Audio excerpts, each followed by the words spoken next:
ಎಲ್ಲರಿಗೂ ನಮಸ್ಕಾರ. Amitha's kitchen life ಸ್ಟೈಲಿಗೆ ಸ್ವಾಗತ. ಸ್ನೇಹಿತರೆ, ಇವತ್ತಿನ ರೆಸಿಪಿ ಜಾಕ್ ಫ್ರೂಟ್ ರೆಸಿಪಿ. ತುಂಬಾ ಸೊಗಸಾದ ಮತ್ತು ರುಚಿಕರವಾದ ಒಂದು ರೆಸಿಪಿ. ನೀವು ಕೂಡ ಒಂದ್ಸಲ ಟ್ರೈ ಮಾಡಿ. ಹಾಗಾದರೆ ಬನ್ನಿ ಅಮಿತಾಸ್ ಕಿಚನ್ಗೆ ಹೋಗುವ ರೆಸಿಪಿ ನೋಡಿಕೊಂಡು ಬರುವ. ನೋಡಿ, ಹಲಸಿನ ಸೋಳೆ ಬೀಜ ಎಲ್ಲ ಬಿಡಿಸಿ ಇಟ್ಕೊಂಡಿದ್ದೇನೆ, ಕ್ಲೀನ್ ಮಾಡಿ ಇಟ್ಕೊಂಡಿದ್ದೇನೆ. ಇದು ಗಮ್ಲೆಸ್ ಹಲಸಿನ ಹಣ್ಣು, ತುಂಬ ಸ್ವೀಟ್, ಚೆನ್ನಾಗಿದೆ, ತುಂಬ ಚೆನ್ನಾಗಿದೆ. ಹಾಲು ಉಂಟು, ತಿನ್ನುವಾಗೆಲ್ಲ ಹಾಲು ಬರ್ತದೆ. ಇವಾಗ ಇದನ್ನು ಸ್ವಲ್ಪ ಗಟ್ಟಿ, ಇದು ಮಾತ್ರ ಕರ್ಕುರು ಹಲಸಿನ ಹಣ್ಣು. ಇದನ್ನೀಗ ನಾವು ಸ್ವಲ್ಪ ಚಿಕ್ಕ ಚಿಕ್ಕ ತುಂಡನ್ನಾಗಿ ಮಾಡಿಕೊಳ್ಳುವ. ಈಗ ಕಟ್ ಮಾಡಿಕೊಳ್ಬೇಕು. ಹೀಗೆ ಒಂದು ಹಲಸಿನ ಸೋಳೆಯನ್ನು 3 ಭಾಗ ಮಾಡಿದರೆ ಆಯಿತು. ಎಲ್ಲವನ್ನು ಕೂಡ ಹೀಗೆ ಕಟ್ ಮಾಡಿ, ಹಲಸಿನ ಹಣ್ಣನ್ನೆಲ್ಲ ಕಟ್ ಮಾಡಿಕೊಂಡಾಯಿತು. ಈ ರೀತಿ ದೊಡ್ಡ ದೊಡ್ಡಗೆ ಕಟ್ ಮಾಡಿ ಇಟ್ಕೊಂಡಿದ್ದೇನೆ. ಇದನ್ನು ಇನ್ನು ನಾವು ಮಿಕ್ಸರ್ ಜಾರಿಗೆ ಹಾಕುವ.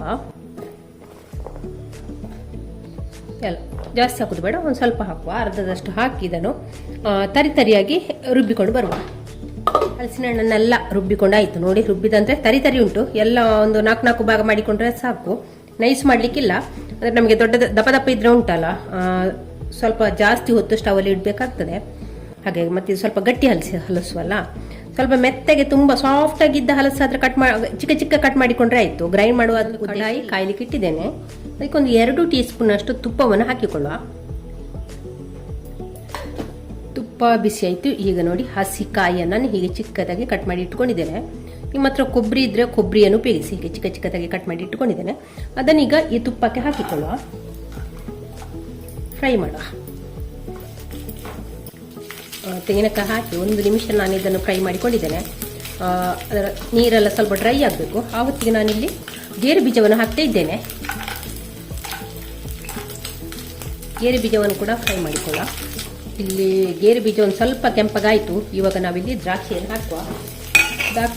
ದ್ರಾಕ್ಷಿ ಒಂದು ಸ್ವಲ್ಪ ದಪ್ಪ ಆಗೋ ತನಕ ಫ್ರೈ ಮಾಡಿ ಇದ್ರಾಯಿತು. ಹಾಗೆ ತೆಂಗಿನಕಾಯಿ ಕೂಡ ಕೆಂಪಗೆ ಆಯಿತು. ಗೇರು ಬೀಜ ಕೂಡ ಕೆಂಪಗಾಗಿದೆ, ಹಾಗೆ ದ್ರಾಕ್ಷಿ ಕೂಡ ಕೆಂಪಗಾಗಿದೆ. ಇವಾಗ ಇದನ್ನೆಲ್ಲ ಒಂದು ಪ್ಲೇಟಿಗೆ ತೆಗೆಯುವ. ಇವಾಗ ಇಲ್ಲಿ ಅದೇ ಬಾಣಲೆ, ಅದೇ ತುಪ್ಪಕ್ಕೀಗ ರುಬ್ಬಿಟ್ಟುಕೊಂಡಂತ ಹಲಸಿನ ಸೋಳೆಯನ್ನು ಹಾಕಿಕೊಳ್ಳುವ. ಹಾಕಿ ಒಮ್ಮೆ ಚೆನ್ನಾಗಿ ಫ್ರೈ ಮಾಡುವ. ಕೈ ಬಿಡದೆ ತಿರುಗಿಸಿಕೊಂಡ್ರೆ ಆಯಿತು. ಇವಾಗ ಇಲ್ಲೊಂದು ತವಾವನ್ನು ಇಟ್ಟಿದ್ದೇನೆ ಸ್ಟವ್ ಮೇಲೆ. ಅದಕ್ಕೆ ಈಗ 1 ಕಪ್ಪಿನಷ್ಟು ತೆಂಗಿನ ತುರಿ ಹಾಕ್ತಾ ಇದ್ದೇನೆ. ಹಾಕಿ ಒಮ್ಮೆ ಫ್ರೈ ಮಾಡಿಕೊಳ್ಳಿ. ಇದೊಂದು ಸ್ವಲ್ಪ ಇದರ ತೇವಾಂಶ ಹೋದರೆ ಸಾಕು, ಒಂದು ಸ್ವಲ್ಪ ಕೆಂಪಗಾದರೆ ಸಾಕು. ಪರಿಮಳ ಬರೋ ತನಕ ಹುರ್ಕೊಂಡ್ರೆ ಆಯಿತು. ಇಲ್ಲಿ ತೆಂಗಿನಕಾಯಿ ಫ್ರೈ ಆಯಿತು. ಇದು ಸ್ವಲ್ಪ ಕೆಂಪಗೆ ಕೂಡ ಆಗಿದೆ. ಇಷ್ಟಾದರೆ ಸಾಕು. ಇಲ್ಲಿ ಹಲಸಿನ ಹಣ್ಣಲ್ಲಿ ಬೆಂದಿದೆ ನೋಡಿ, ಹೀಗೆ ಬಂದಿದೆ, ಉಂಡೆಗೆ ಬಂದಿದೆ ನೋಡಿ, ಈ ರೀತಿ ಬಂದಿದೆ. ಇಷ್ಟಾದರೆ ಸಾಕು. ಇದು ಇದಕ್ಕೆ ನಾವು ಹುರಿದಂಥ ತೆಂಗಿನಕಾಯಿಯನ್ನು ಸೇರಿಸಿಕೊಳ್ಳುವ. ತೆಂಗಿನಕಾಯಿಯನ್ನು ಹಾಕಿ ಒಮ್ಮೆ ಚೆನ್ನಾಗಿ ಮಿಕ್ಸ್ ಮಾಡೋಣ. ನಮಗುಂಟಲ್ಲ, ಹೀಗೆ ನಾವು ಹಲಸಿನ ಹಣ್ಣೆಲ್ಲ ಜಾಸ್ತಿ ಇದ್ದರೆ ಹೀಗೆ ಸ್ಟೋರ್ ಮಾಡಿ ಫ್ರಿಜ್ಜಲ್ಲಿ ಇಟ್ಕೊಳ್ಬೋದು. ಮತ್ತು ಬೇಕಾಗೋ ನಮಗೆ ಇದರಿಂದ ಇದನ್ನು ತಗೊಂಡು ತಿಂಡಿ ಮಾಡ್ಬೋದು. ಜಾಸ್ತಿ ಹಲಸಿನ ಹಣ್ಣಲ್ಲೇ ಇದ್ದರೆ ಈ ರೀತಿ ಮಾಡಿ ಇಡಿ, ಆಯಿತಾ, ಫ್ರಿಜ್ಜಲ್ಲಿ ಈ ರೀತಿ ಮಾಡಿ ಇಟ್ಟರೆ ಉಂಟಲ್ಲ, ಬೇರೆ ಬೇರೆ ರೆಸಿಪಿಯನ್ನೆಲ್ಲ ಮಾಡಲಿಕ್ಕೆ ಆಗ್ತದೆ. ತೆಂಗಿನಕಾಯಿ ಹಾಕಿದ ನಂತರ 1-2 ನಿಮಿಷ ಚೆನ್ನಾಗಿ ಮಗುಚಿಕೊಳ್ಳುವ, ಬೇಯಿಸ್ಕೊಳ್ಬೇಕು ಈ ಹಲಸಿನ ಹಣ್ಣಿನ ಜೊತೆ. ಇಷ್ಟಾದರೆ ಸಾಕು. ಇದಕ್ಕೆ ಇವಾಗ ನಾವು ಬೆಲ್ಲವನ್ನು ಹಾಕಿಕೊಳ್ಳುವ. ನಾನಿಲ್ಲಿ ಜೋನಿ ಬೆಲ್ಲ ಮಾಡಿ ಇಟ್ಟಿದ್ದೇನೆ, ಅದನ್ನು ಹಾಕಿಕೊಳ್ತಾ ಇದ್ದೇನೆ. ನೀವು ಆರ್ಗಾನಿಕ್ ಬೆಲ್ಲ ಕೂಡ ಹಾಕಿಕೊಳ್ಬೋದು. ಬೆಲ್ಲವನ್ನು ಜೋನಿ ಮಾಡಿ ಇಟ್ಕೊಂಡ್ರೆ ಉಂಟಲ್ಲ, ನಮಗೆ ರೆಸಿಪಿ ಮಾಡೋಕ್ಕಲ್ಲ ಸುಲಭ ಆಗ್ತದೆ, ಅಡುಗೆಗೆಲ್ಲ ಸುಲಭ ಆಗ್ತದೆ. ನೀವು ಕೂಡ ಒಂದು ಸ್ವಲ್ಪ ಮಾಡಿ ಇಟ್ಕೊಳ್ಳಿ. ನೀವು ಹಲಸಿನ ಬೆಲ್ಲದೇನಾದರೂ ರೆಸಿಪಿ ಮಾಡ್ತಿದ್ರೆ ಹೀಗೆ ಮಾಡಿ ಇಟ್ಕೊಳ್ಬೋದು. ಅಂದರೆ ನಮಗೆ ಆರ್ಗಾನಿಕ್ ಬೆಲ್ಲ ಆದರೆ 1 ಕಪ್ ಬೆಲ್ಲಕ್ಕೆ ಒಂದು ಸ್ವಲ್ಪ 1-2 ಟೇಬಲ್ ಸ್ಪೂನ್ನಷ್ಟು ನೀರು ಹಾಕಿ ಅದನ್ನು ಜೋನಿ ಮಾಡಿಕೊಂಡ್ರೆ ಆಯಿತು. ಸೋಸಬೇಕು ಅಂತಿಲ್ಲ. ಬಾಕಿದ ಬೆಲ್ಲ ಆದರೆ ಒಂದು ನೀರು ಸ್ವಲ್ಪ ಜಾಸ್ತಿ ಹಾಕಬೇಕು, ಅಂದರೆ ಸೋಸಬೇಕಲ್ಲ ನಮಗೆ. ಹಾಗೆ ಸೋಸಿ ಅನಂತರ ಸ್ಟೋರ್ ಮಾಡಿ ಇಟ್ಕೊಳ್ಬೋದು ಫ್ರಿಜ್. ಅದನ್ನು ಚೆನ್ನಾಗಿ ಮಿಕ್ಸ್ ಮಾಡೋಣ. ಸ್ವೀಟನ್ನು ನಿಮ್ಮ ಸಿಹಿಗೆ ಅನುಸಾರವಾಗಿ ಹಾಕಿಕೊಂಡ್ರೆ ಆಯಿತು. ಕೆಲವರಿಗೆ ತುಂಬ ಸ್ವೀಟ್ ಬೇಕಲ್ಲ, ಕೆಲವರಿಗೆ ಸ್ವಲ್ಪ ಚಪ್ಪೆ. ಹಾಗೆ ನಾನಿಲ್ಲಿ ಒಂದು ಸ್ವಲ್ಪ ಸ್ವೀಟ್ ಜಾಸ್ತಿ ಹಾಕಿದ್ದೇನೆ. ಇಲ್ಲಿಗೊಂದು ಪಿಂಚ್ ಉಪ್ಪನ್ನು ಕೂಡ ಹಾಕ್ತೇನೆ. ಉಪ್ಪು ಹಾಕಿದ್ರೆ ಉಂಟಲ್ಲ, ಈ ಸ್ವೀಟೆಲ್ಲ ಬ್ಯಾಲೆನ್ಸ್ ಆಗಿ ಒಳ್ಳೆ ಟೇಸ್ಟ್ ಕೊಡ್ತದೆ. ಅದಕ್ಕೆ ಸ್ವಲ್ಪ ಉಪ್ಪನ್ನು ಹಾಕಿಕೊಳ್ಳಿ. ನೀವು ಹೇಳ್ಬೋದು ಬೆಲ್ಲ ಹಾಕಿದರೆ ಉಪ್ಪು ಹಾಕಬೇಕು ಅಂತೇನಿಲ್ಲ ಅಂತ. ಅಂದರೆ ಸ್ವಲ್ಪ ಹಾಕಿ ನೋಡಿ, ನೀವು ಒಂದ್ಸಲ ಟ್ರೈ ಮಾಡಿ ಹೇಗಾಗ್ತದೆ ನೋಡಿ. ಇಲ್ಲಿಗ ಆಗ್ತಾ ಬಂತು. ಇಲ್ಲಿ ನೋಡಿ, ಗೇರು ಬೀಜವನ್ನು ಚಿಕ್ಕದಾಗಿ ಕಟ್ ಮಾಡಿ ಇಟ್ಟುಕೊಂಡಿದ್ದೇನೆ ನೋಡಿ, ತುಂಬ ಚಿಕ್ಕದಾಗಿ. ಅಂದರೆ ನಮಗೆ ಪ್ರತಿಯೊಂದು ಬೈಟಲ್ಲಿ ಗೇರು ಬೀಜ, ತೆಂಗಿನಕಾಯಿ, ದ್ರಾಕ್ಷಿ ಎಲ್ಲ ಸಿಕ್ಕಿದ್ರೆ ಉಂಟಲ್ಲ, ಒಳ್ಳೆ ಟೇಸ್ಟ್ ಆಗ್ತದೆ. ಅದನ್ನಲ್ಲಿ ಈಗ ನಾವು ಇದಕ್ಕೆ ಹಾಕಿ ಚೆನ್ನಾಗಿ ಮಿಕ್ಸ್ ಮಾಡುವ. ಈ ಏಲಕ್ಕಿ ಪೌಡ್ರನ್ನು ಕೂಡ ಹಾಕ್ತಿದ್ದೇನೆ. ಸ್ಟವ್ ಆಫ್ ಮಾಡಿದ್ದೇನೆ. ಚೆನ್ನಾಗಿ ಮಿಕ್ಸ್ ಮಾಡುವ. ಮಿಕ್ಸ್ ಆದ ನಂತರ 1 ಟೀ ಸ್ಪೂನ್ನಷ್ಟು ತುಪ್ಪವನ್ನು ಹಾಕಿಕೊಳ್ಳುವ. ಹಾಕದಿದ್ರೂ ನಡೀತದೆ, ಹಾಕಿದರೆ ಒಳ್ಳೇದಿರ್ತದೆ ಟೇಸ್ಟು. 1 ಟೀ ಸ್ಪೂನಷ್ಟು ಸಾಕು, ಒಳ್ಳೆ ಫ್ಲೇವರ್ ಕೂಡ ಒಳ್ಳೇದಿರ್ತದೆ ತುಪ್ಪ ಹಾಕಿದರೆ. ಹಾಕಿ ಒಮ್ಮೆ ಚೆನ್ನಾಗಿ ಮಿಕ್ಸ್ ಮಾಡುವ.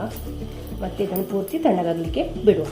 ಇವಾಗ 1 ಕಪ್ಪಿನಷ್ಟು ತೆಂಗಿನಕಾಯಿ ತುರಿ ತಗೊಂಡಿದ್ದೇನೆ. ಅದನ್ನೀಗ ಮಿಕ್ಸರ್ ಜಾರಿಗೆ ಹಾಕಿಕೊಳ್ಳುವ. ನೀರು ಕೂಡ ಹಾಕ್ತಾ ಇದ್ದೇನೆ. ಇದನ್ನು ನಯವಾಗಿ ರುಬ್ಬಿಕೊಂಡು ಬರುವ. ಇಲ್ಲಿ ನೋಡಿ, ನಯವಾಗಿ ರುಬ್ಬಿದ್ದೇನೆ. ಇಷ್ಟಾದರೆ ಸಾಕು. ಇನ್ನಿದನ್ನು ನಾವು ಇಲ್ಲಿ 1 ಕಪ್ ರವೆಯನ್ನು ಹಾಕ್ತಿದ್ದೇನೆ. 240 ml ಇದು. 2 ಕಪ್ ರವೆಯನ್ನು ಹಾಕ್ತಾ ಇದ್ದೇನೆ, ಬಾಂಬೆ ರವೆ. ಇವಾಗ ಇದಕ್ಕೆ ರುಬ್ಬಿಟ್ಟಂಥ ತೆಂಗಿನಕಾಯಿಯನ್ನು ಹಾಕಿಕೊಳ್ಳುವ. ಈಗ ಇಲ್ಲಿ ಮಿಕ್ಸರ್ ಜಾರ್ ತೊಳೆದ 1 ಕಪ್ ನೀರನ್ನು ಕೂಡ ಇದಕ್ಕೆ ಸೇರಿಸ್ತಾ ಇದ್ದೇನೆ. ಒಮ್ಮೆ ಚೆನ್ನಾಗಿ ಇದನ್ನು ಮಿಕ್ಸ್ ಮಾಡುವ. ರುಚಿಗಾಗುವಷ್ಟು ಉಪ್ಪನ್ನು ಕೂಡ ಸೇರಿಸಿಕೊಂಡಿದ್ದೇನೆ. ಉಪ್ಪನ್ನು ಹಾಕಿ ಒಮ್ಮೆ ಚೆನ್ನಾಗಿ ಮಿಕ್ಸ್ ಮಾಡುವ. ನೋಡಿ, ಇಲ್ಲಿ ಚೆನ್ನಾಗಿ ಕಲಸಿಕೊಂಡಾಯಿತು. ಹಿಟ್ಟಿನ ಹದ ಈ ರೀತಿ ಇದೆ ನೋಡಿ, ಸ್ವಲ್ಪ ಗಟ್ಟಿ ಉಂಟು, ತೆಳ್ಳಗಿಲ್ಲ. ಇವಾಗ ನಾವು ಇದನ್ನೊಂದು 10 ನಿಮಿಷ ರೆಸ್ಟ್ ಮಾಡಲಿಕ್ಕೆ ಬಿಡುವ. ಅಂದರೆ ರವೆ ಪೂರ್ತಿ ನೆನಿಬೇಕು. ಇವಾಗ ಇಲ್ಲಿ 15 ನಿಮಿಷ ಜಾಸ್ತಿ ಆಯಿತು. ಹಿಟ್ಟು ನೋಡಿ ಚೆನ್ನಾಗಿ ನೆಂದಿದೆ ನೋಡಿ, ಈ ರೀತಿ ಇದೆ. ಇನ್ನು ಸ್ವಲ್ಪ ನಾನು ನೀರು ಹಾಕ್ತಿದ್ದೇನೆ. ಒಂದು ಸ್ವಲ್ಪವೇ ಸ್ವಲ್ಪ ಸಾಕು, ಜಾಸ್ತಿ ಬೇಡ.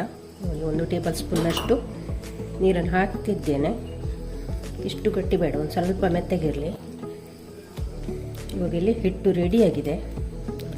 ಇದನ್ನೇನು ನಾವು ಇಲ್ಲಿ ಒಂದು ಪ್ಲೇಟ್ ತಗೊಂಡಿದ್ದೇನೆ. ಅದಕ್ಕೆ ಈಗ ಸ್ವಲ್ಪ ಎಣ್ಣೆ ತುಪ್ಪ ಏನು ಕೂಡ ಹಾಕಿಕೊಳ್ಬೋದು. ಇಲ್ಲೊಂದು ಸ್ವಲ್ಪ ತುಪ್ಪ ಹಾಕಿಕೊಳ್ತಿದ್ದೇನೆ. ಅದರೊಮ್ಮೆ ಚೆನ್ನಾಗಿ ಸವರಿಕೊಳ್ಳುವ ತುಪ್ಪವನ್ನು. ಇವಾಗ ಇದಕ್ಕೆ ಹಿಟ್ಟನ್ನು ಹಾಕಿಕೊಳ್ಳುವ. ಹಾಕಿ ಒಮ್ಮೆ ಚೆನ್ನಾಗಿ ಸ್ಪ್ರೆಡ್ ಮಾಡುವ.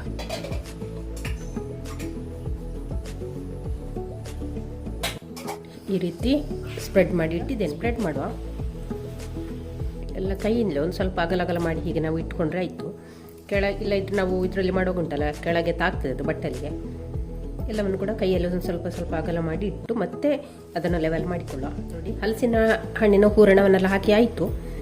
ಒಮ್ಮೆ ಚೆನ್ನಾಗಿ ಲೆವೆಲ್ ಮಾಡಿಕೊಳ್ಳಿ. ಇದನ್ನು ಕಡಾಯಿಯಲ್ಲಿ ನೀರು ಹಾಕಿ ಕುದಿಲಿಕ್ಕೆ ಇಟ್ಟಿದ್ದೆ, ಹಾಗೆ ಕುದೀತಾ ಉಂಟು. ಈಗ ಮಾಡಿಟ್ಟಂಥ ಈ ತಟ್ಟೆಯನ್ನು ನಾವು ಇದರಲ್ಲಿ ಇಟ್ಟುಕೊಳ್ಳುವ. ಇಟ್ಟು ಒಂದು 2 ನಿಮಿಷ ನಾವು ಇದನ್ನು ಬೇಯಿಸ್ಕೊಳ್ಳುವ ಹೀಗೆಯೇ. ಆನಂತರ ಏನು ಮಾಡಬೇಕು ಅಂತ ಹೇಳ್ತೇನೆ. ಇವಾಗ 5 ನಿಮಿಷ ನಂತರ ನಾನಿಲ್ಲಿ ಮುಚ್ಚಳ ತೆಗಿತಿದ್ದೇನೆ. ಇವಾಗ ಇದಕ್ಕೆ ನಾವು ಮೇಲಿಂದ ಹಿಟ್ಟನ್ನು ಹಾಕಿಕೊಳ್ಳುವ.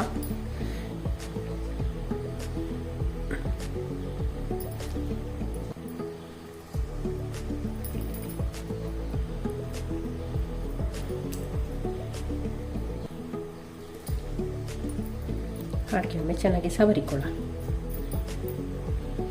ನೀವು ಕೇಳಬೇಕು ಯಾಕೆ ಅದು 5 ನಿಮಿಷ ಬೇಯಿಸೋದು ಅಂತ. ಅಂದರೆ ನಮಗೆ ಇಲ್ಲಿ ಹಿಟ್ಟು ಉಂಟಲ್ಲ, ಒಂದು ಸ್ವಲ್ಪ ಸೆಟ್ ಆದರೆ ಉಂಟಲ್ಲ, ಸ್ಪ್ರೆಡ್ ಆಗೋದಿಲ್ಲ. ಇಲ್ಲ ಇದ್ರೆ ಸ್ಪ್ರೆಡ್ ಆಗ್ತಲ್ಲ, ಅದಕ್ಕಾಗಿ ನಾನು ಹೇಳಿದೆ ನಿಮಗೆ 5 ನಿಮಿಷ ನಂತರ ಇದು ಹಾಕಿಕೊಳ್ಳುವ ಅಂತ.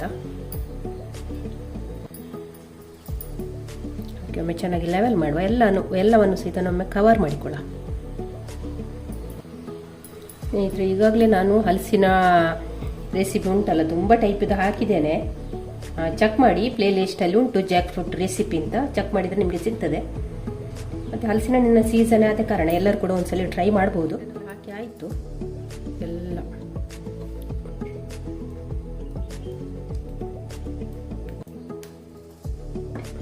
ಇದನ್ನೇನು ಮುಚ್ಚಳ ಮುಚ್ಚಿ ಒಂದು 15 ನಿಮಿಷ ಬೇಯಿಸ್ಕೊಳ್ಳ.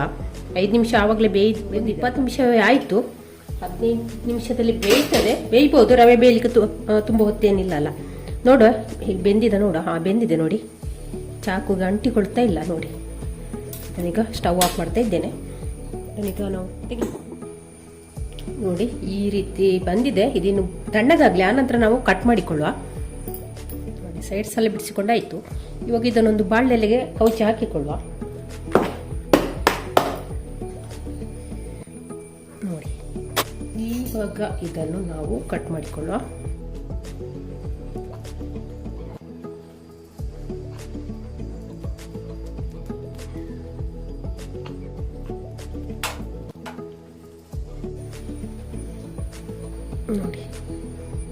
ನೋಡಿ ಹೇಗೆ ಬಂದಿದೆ ನೋಡಿ, ಎಷ್ಟು ಚೆನ್ನಾಗಿ ಬಂದಿದೆ ಅಲ್ವಾ. ಹಾಗೆ ಟೇಸ್ಟ್ ಕೂಡ ಚೆನ್ನಾಗಿ ಉಂಟು. ಹಿಟ್ಟು ಕೂಡ ಏನು ಗಟ್ಟಿಲ್ಲ, ನಾವು ತೆಂಗಿನಕಾಯಿ ಎಲ್ಲ ಹಾಕಿದ್ದೇವಲ್ಲ ಅದರ ಕಾರಣ ಹಿಟ್ಟು ಕೂಡ ಗಟ್ಟಿಲ್ಲ, ಚೆನ್ನಾಗಿ ಉಂಟು. ಸೋಡಾದ ಹುಡಿ ಹಾಕುವ ಅವಶ್ಯಕತೆ ಕೂಡ ಇರುವುದಿಲ್ಲ. ನೋಡಿ ಸಾಫ್ಟ್ ಆಗಿ ಉಂಟು. ಹಾಗೆ ಇದೊಂದು ಹೊಸ ರುಚಿ. ಹಾಗೆ ಈ ವಿಡಿಯೋ ಇಷ್ಟ ಲೈಕ್ ಶೇರ್ ಕಮೆಂಟ್ ಮಾಡಿ.